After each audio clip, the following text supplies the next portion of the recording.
श्री राम समर्थ. सद्गुरू श्री ब्रह्मचैतन्य गोंदवलेकर महाराज यांचे प्रवचन 28 मार्च.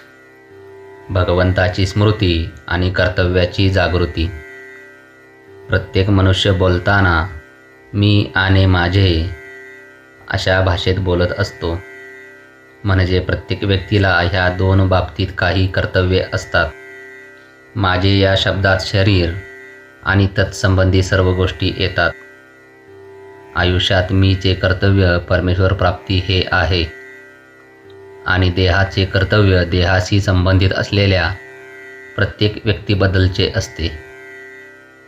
देहाच्या कर्तव्यात धर्म, शास्त्र आणि नीती यांना धरून संबंधित व्यक्तीशी करण्याच्या आचरणाचा समावेश होतो. म्हणजेच ज्याच्याशी जसा आपला संबंध असेल त्याप्रमाणे त्याच्या बाबतीत आपले कर्तव्य चोख पार पाडणे. कर्तव्य याचा अर्थ मोबदल्याची अपेक्षा न ठेवता ज्या ज्या बाबतीत जे करणे योग्य असेल ते करणे असा आहे. मनुष्याने मी आणि देह या दोहोंच्या बाबतीतली कर्तव्य समान चालीने करीत राहिले पाहिजे. मीचे कर्तव्य करीन पण देहाने कसाही वागेन असे म्हणून चालणार नाही. याचे कारण असे आहे की समजा एखादा मनुष्य नोकरी करीत आहे.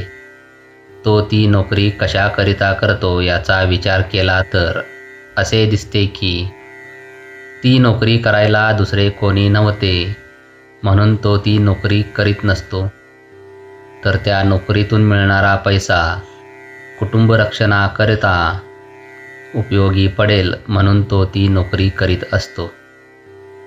समजा त्याने नोकरी केली पण मिळणारा पैसा घरात दिला नाही तर त्या नोकरीचा काही उपयोग नाही.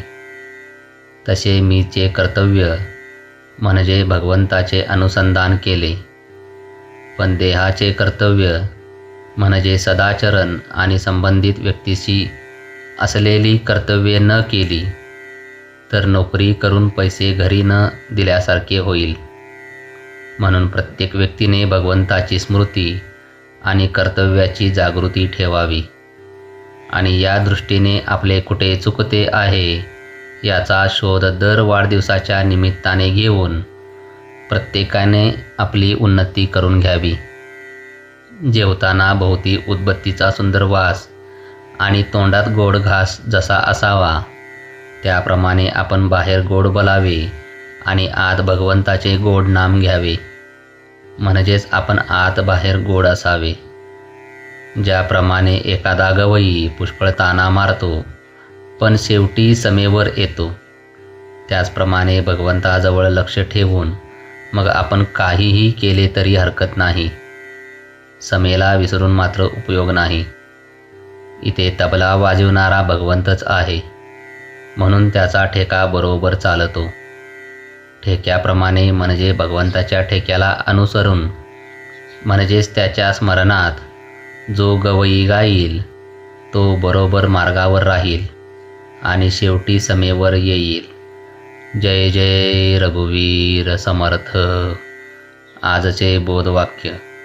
फळाची अपेक्षा सोडून कर्म करणे याचे नाव कर्तव्य होय. श्रीराम समर्थ.